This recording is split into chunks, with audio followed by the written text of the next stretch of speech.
Allez, bienvenue dans cette nouvelle vidéo où je vais vous montrer comment est-ce que vous allez pouvoir utiliser le custom CSS pour faire des choses un petit peu custom qui n'étaient pas du tout prévues à la base dans WordPress et dans Avada, quoi.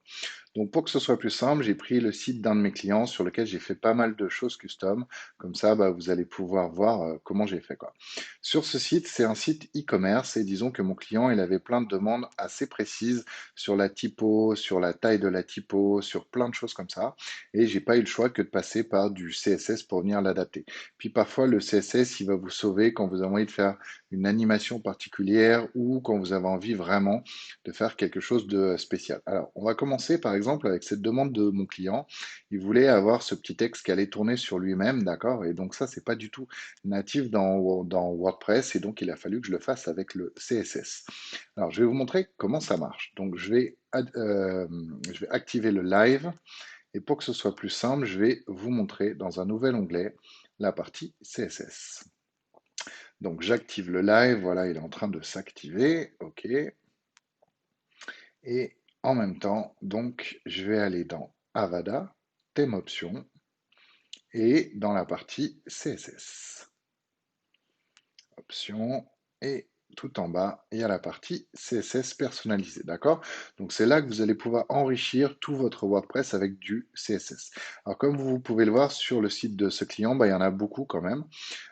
Pourquoi? Parce que, il y avait vraiment une tonne de demandes précises et que la plupart de ces demandes précises, elles étaient au niveau de WooCommerce et WooCommerce n'est pas aussi simple que, Avada par défaut parce qu'il vous permet pas de tout customiser et donc parfois, vous n'avez pas le choix que de faire ça avec du CSS. Alors comme je vous avais dit, je vais commencer par vous montrer au niveau de cet objet-là, donc l'objet, tournant. Alors par contre, il est dans la section footer, donc il faut que je l'édite. Comme ça, je vais pouvoir le voir en mode live et je vais pouvoir en savoir un petit peu plus. Alors, première chose, si vous voulez que l'élément il appelle du CSS, et ben comme on fait dans les cours classiques en HTML CSS, il suffit que j'édite l'élément. Et là, vous voyez que tout en bas, il y a un truc qui s'appelle CSS class et vous voyez que je lui ai donné un nom et ce nom c'est IMG tourne, d'accord? Donc ça c'est moi qui ai donné ce nom. Donc souvenez-vous qu'il faut jamais mettre de majuscules, jamais de caractères spéciaux, jamais d'espace. Et donc, pour qu'il arrive quelque chose à cet élément qui s'appelle IMG Tourne, eh ben, j'ai plus qu'à aller dans Custom CSS. Et puis là, j'ai plus qu'à écrire point IMG Tourne. J'ouvre mon crochet et puis je vais décrire ce qui se passe. Donc là, tout va se passer ici. Voilà. Ok, impeccable. Et donc, on a bien le point IMG tourne, les crochets, et puis derrière, on n'a plus qu'à décrire ce qu'on veut qui arrive, quoi. Par exemple, ici, j'ai un autre élément qui s'appelle colonne gauche. Et donc, je lui ai dit que la largeur, c'était 67%. Colonne droite, la largeur, c'était 30%, etc. Donc, c'est ça qui est plutôt sympa avec le CSS, c'est que ça marche de manière super classique. Donc, par exemple, si je veux faire des modifs sur un formulaire de contact, contact form set, eh ben, la plupart du temps, il me suffit d'aller directement sur le formulaire. Alors, je ne sais pas si j'en ai un sur ce site. Je crois que j'en ai un ici dans besoin d'aide. Voilà. Ah, quoique non, parce que le client ne voulait pas de formulaire, il voulait mettre un email directement. Mais disons que si je crée un formulaire de contact avec Contact Form Set, eh ben, disons que chaque cellule a un nom, d'accord? Et donc à partir de là, il suffit d'aller récupérer le nom de classe par défaut de Contact Form Set. Donc là, par exemple, je vais aller sur Google, je vais taper Contact Form Set et je vais taper pour savoir la hauteur de la cellule, par exemple, parce que je voudrais que la hauteur de la cellule elle soit différentes. Et donc, à partir de là, je vais prendre ce lien-là, par exemple. Donc, moi, j'aurais changé la hauteur de la cellule. Et donc, là, je vois ici, tiens, voilà, pour une cellule de type texte, donc ça, c'est le nom par défaut qu'il va y avoir en termes de HTML, CSS sur Contact Form Set.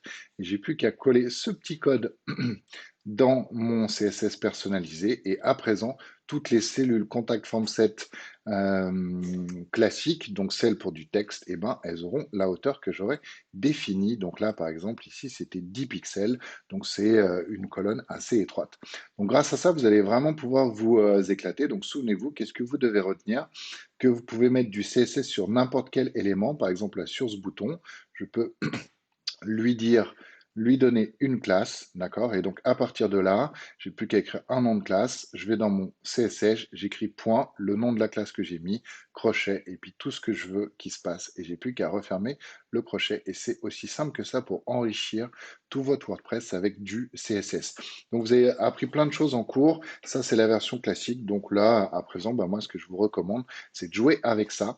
Juste un petit conseil. N'oubliez pas de toujours commenter votre code, comme ça au moins, si vous avez besoin d'enlever quelque chose, de rajouter quelque chose, beaucoup plus tard, par exemple à ce site-là, comme j'ai une maintenance, bah, si ça se trouve, je vais le maintenir pendant plusieurs années, et il y a de grandes chances que je me souvienne plus du tout ce à quoi correspondait ce code-là. Donc là, au moins, bah, je sais que par exemple, ça c'était le cadre pour le produit, ça c'était le contour pour le produit sur la home, etc. Supprimer, ajouter au panier et détails sur le produit, etc. Enfin bref, j'en ai plein.